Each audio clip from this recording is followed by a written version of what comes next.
ശ്രീകുമാർ 10 വർഷം ആ തുടർ ഭരണത്തിലൂടെ അതിൻ്റെ ഒരു ട്രാക്ക് റെക്കോർഡ് ആ സർക്കാരിനെ സംബന്ധിച്ച് പ്രൂവണാണ്. അത് ആ നിലയിൽ അവർ തെരഞ്ഞെടുപ്പിലെ ഒരു വളരെ പ്രധാനപ്പെട്ട വിഷയമായി തന്നെ വോട്ടിനെ സ്വാധീനിക്കുന്ന ഘടകമാണ് എന്ന നിലയിൽ തന്നെ അവതരിപ്പിച്ച് അത് ചർച്ച ചെയ്ത് തന്നെ മുന്നോട്ട് പോവുകയാണ്. അപ്പോൾ സ്വാഭാവികമായും ഈ 10 വർഷത്തിനിപ്പുറം UDF അധികാരത്തിൽ വരണമെങ്കിൽ ഈ വികസനത്തിനും ഈ കാഴ്ചപ്പാടിനും അപ്പുറമുള്ള ബദൽ എന്ത് എന്നുള്ളൊരു പ്രശ്നമുണ്ട്. അവിടെയാണ് ഈ ഗ്യാരണ്ടി എന്ന പദം പ്രയോഗിക്കുന്നത്. പക്ഷേ ആ പദപ്രയോഗത്തിനപ്പുറത്തേക്ക് അതിനെ സംബന്ധിച്ച വ്യക്തത, അതിൻ്റെ പ്രായോഗികത, അതിന് ധനസമാഹരണം ഏതു വിധത്തിൽ, ഇതുമൊക്കെ പറഞ്ഞ് വിശദീകരിക്കേണ്ടത് ഒന്നുകിൽ നേതാക്കളാണ്, അല്ലെങ്കിൽ ആ നിലയിൽ കോൺഗ്രസിനോടൊപ്പം ആ വലതുപക്ഷത്തോടൊപ്പം ചേർന്ന് നിൽക്കുന്ന വിദഗ്ധരുടെ ഉത്തരവാദിത്തമാണ്, അല്ലെങ്കിൽ താങ്കൾ ഉൾപ്പെടെയുള്ള ആളുകൾ ചർച്ചകളിൽ വരുമ്പോൾ അത് വിശദീകരിക്കേണ്ടതായ ഒരു തലമുണ്ട്. അതങ്ങനെ കാര്യമായി സംഭവിക്കുന്നുണ്ടോ? ഈ രാഹുൽ ഗാന്ധി വന്ന് ചില യോഗങ്ങളിൽ പറയുന്നത് അല്ലാതെ അതിനപ്പുറത്തേക്ക് വളരെ വളരെ ആധികാരികമായി ജനങ്ങളെ സ്വാധീനിക്കും വിധത്തിലേക്ക് ഈ ഗ്യാരണ്ടി ചർച്ചാ വിഷയമാക്കാൻ കഴിഞ്ഞിട്ടുണ്ടോ?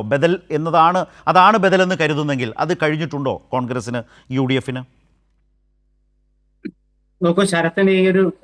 ശരത്തിന് ഈ ഒരു സംശയം വരാൻ കാരണം LDF 10 വർഷം മുമ്പ് ശ്രീ തോമസ് ഐസക്കൊക്കെ നയിച്ച LDF 10 വർഷം മുമ്പ് അധികാരത്തിലേറുമ്പോൾ നൽകിയ ഒരു വാഗ്ദാനങ്ങളൊന്നും പൂർണ്ണമാക്കാൻ ഇപ്പോഴും പറ്റാത്തതുകൊണ്ടായിരിക്കും.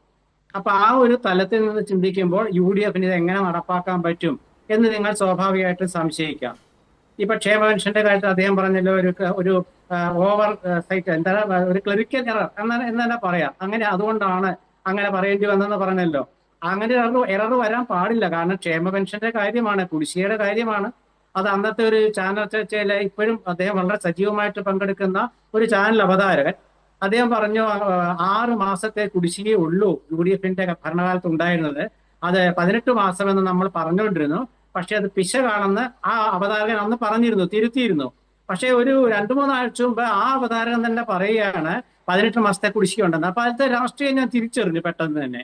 പിന്നെ ശരത് ചോദിച്ച ചോദ്യം, ഒരു ഗ്യാരണ്ടി കോൺഗ്രസ് വെക്കുമ്പോൾ അവർ 5 ഗ്യാരണ്ടി പറയുകയാണെങ്കിൽ ആ ഗ്യാരണ്ടി അധികാരത്തിൽ എത്തിയിട്ടാണ് നടപ്പാക്കുക. അതെങ്ങനെയാണ് നടപ്പാക്കേണ്ടതെന്ന് ചോദിച്ചാൽ, അധികാരത്തിൽ എത്തുമ്പോൾ ഈ ഗവൺമെന്റിന്റെ ധനസ്ഥിതിയെ കുറിച്ച് ഒരു പഠനം നടത്തും, ധവളപത്രം ഇറക്കും. അതിനുശേഷം അതൊക്കെ കൃത്യമായിട്ട് അറിയുന്ന കാര്യമാണ്. ഒരു രാഷ്ട്രീയ പാർട്ടി അധികാരത്തിലേറിയാൽ അവർ നടപ്പാക്കേണ്ട കാര്യം എന്താണെന്ന് ആ പാർട്ടിക്ക് കൃത്യമായ ഒരു ലക്ഷ്യം ഉണ്ടായിരിക്കുമല്ലോ. അത് ചോദിക്കാൻ ഒരു കാര്യമുണ്ട് ശ്രീകുമാർ. അതായത് അധികാരം കിട്ടിയാൽ ഇൻവെർട്ടർ കോമ അധികാരം കിട്ടിയാൽ 3 മാസത്തിനകം ഇത് നടപ്പാക്കും. താങ്കൾ പറഞ്ഞ പോലെ ധവളപത്രം ഇറക്കുമെന്നോ ഈ കാര്യങ്ങൾ മനസ്സിലാക്കിയിട്ട് ചെയ്യുമെന്നോ അല്ല പ്രതിപക്ഷ നേതാവ് പറഞ്ഞത്. 3 മാസത്തിനകം എന്ന് പറഞ്ഞാൽ ആ 3 മാസത്തിന് പണം കണ്ടെത്തുന്നതിനെ സംബന്ധിച്ച് ഒരു പ്ലാൻ എന്താണെന്നുള്ളത് പറയാൻ ഉത്തരവാദിത്വമുണ്ട്. അതേക്കുറിച്ച് ചോദിക്കുമ്പോൾ ഞങ്ങളതെല്ലാം പഠിച്ചിട്ടുണ്ടെന്ന് മാത്രമേ പറയുന്നുള്ളൂ. അതുകൊണ്ടാണ് ഞാൻ ചോദിച്ചത്.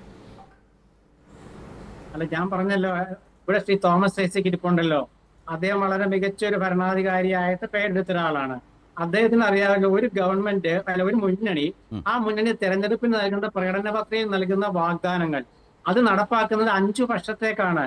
ഇപ്പൊ ഇവരുടെ തന്നെ ഞാൻ പറഞ്ഞുതരാം, നമുക്ക് ഉദാഹരണങ്ങൾ പറഞ്ഞു പോകാം. ഇപ്പൊ LDF അധികാരത്തിൽ വരുമ്പോൾ അവർ K-Railനെ കുറിച്ച് പറഞ്ഞിരുന്നു, K-Phone കുറിച്ച് പറഞ്ഞിരുന്നു. അപ്പൊ ഈ K-Railഉം K-Phoneഉം ഇന്നിപ്പോ എന്തായാലും ഇല്ലല്ലോ. ഇപ്പൊ തെരഞ്ഞെടുപ്പ് നടക്കാൻ 10 ദിവസമേ ഉള്ളൂ. എന്തായാലും ഇതുവരെ K-Rail വന്നിട്ടില്ല.